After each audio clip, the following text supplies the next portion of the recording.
Bonjour, and welcome to France, a beautiful and historic European nation. France is among the most famous countries on Earth. It has a unique culture and iconic traditions that are celebrated and respected around the world. It is certainly a home to be proud of, but alarmingly, a growing number of people living within French borders think otherwise. In the shadows of Paris, mainly in its multicultural suburbs, love of country has declined rapidly. In these communities, many people are rejecting French ways, leaving the nation divided. France has a long history of celebrating values like freedom of expression and religious liberty, but today, these Western ideals are in jeopardy. For over a century, France has opened its doors to immigrants, and it has benefited from the talents and skills that they brought with them. But in recent years, many of the newcomers are choosing not to adopt the ways of the country they moved to. Can this proud nation survive the division it's facing?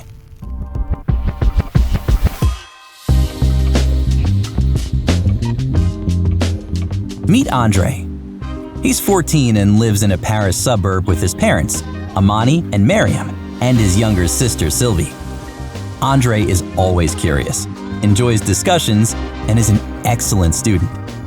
He's also a pretty big soccer fan and plays regularly with his friends, but his main passion is rapping.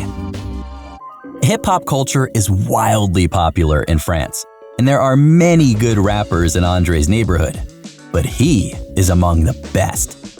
Andre keeps a notepad with him always, fills its pages with word combinations he thinks up, and is known for skillfully weaving the rhymes in and out of freestyles he performs for his friends on the corner.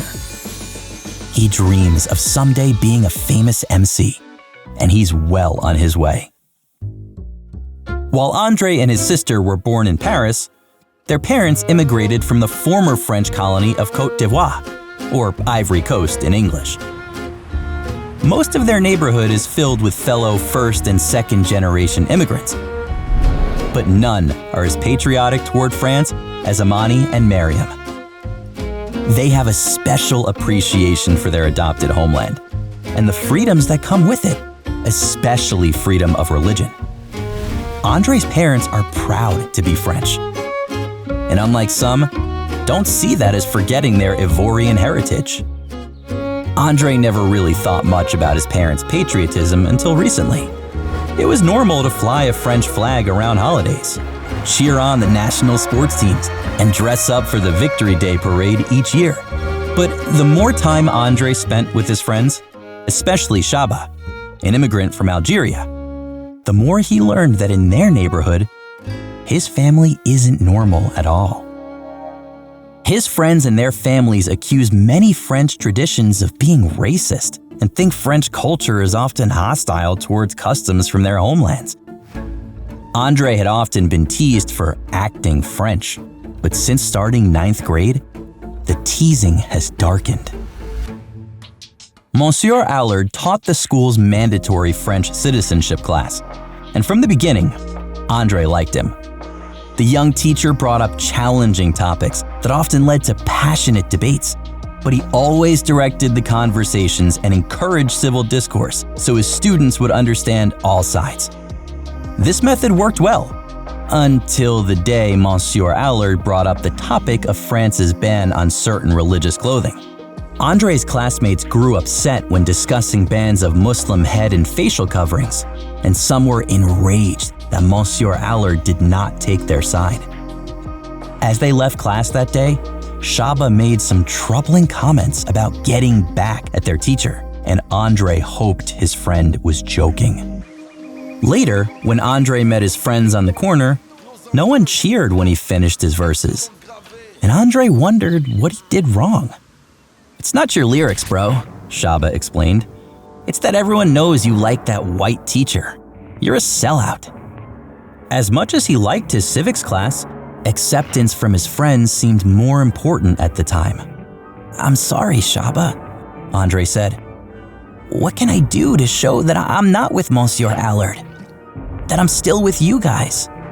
Shaba's answer sent a chill down Andre's spine. He wanted Andre to steal the France lapel pin Monsieur Allard always wore on his jacket. Could he really bring himself to steal it?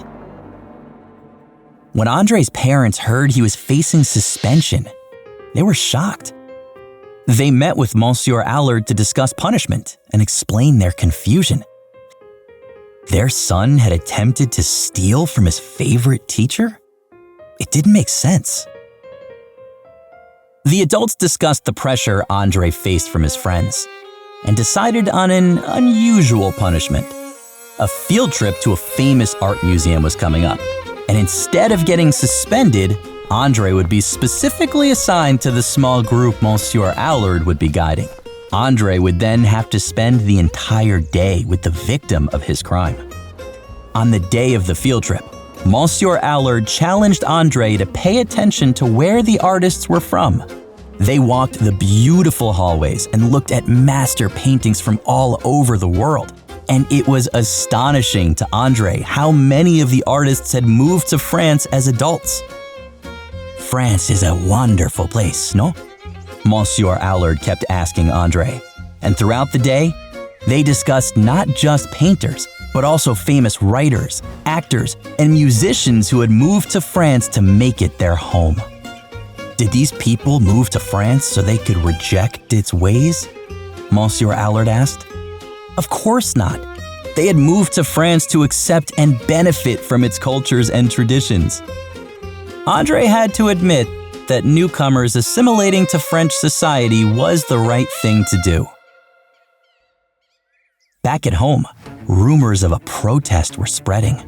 Andre saw all over social media what happened while he was on his field trip. Shaba and a few others had stolen a car and tried to drive it back to the neighborhood. When the police stopped them, Shaba managed to escape, but another boy was shot in the leg. People raised their voices with cries of racism. When Andre finally found his friend, he had a million questions. But Shaba just brushed him off and told him to come to the protest. There will be thousands of us, Shaba said. Just watch. Finally, Andre shook his head no. You guys stole a car, Andre said calmly. Nobody made you do that. When the police stopped you and you tried to drive away, what did you think would happen? What's wrong with you? Shaba snapped. Police are the enemy. France is the enemy. Whose side are you on? You're acting like one of them. Andre told his friend, I'm sorry, Shaba, but I am one of them. I'm French, and you can be too. This country gave our families a home. We should be grateful. And if you're honest with yourself, you'll see this is a great place. Andre walked away alone. His heart hurt for his friend. But he knew he had something more important than the protest to attend.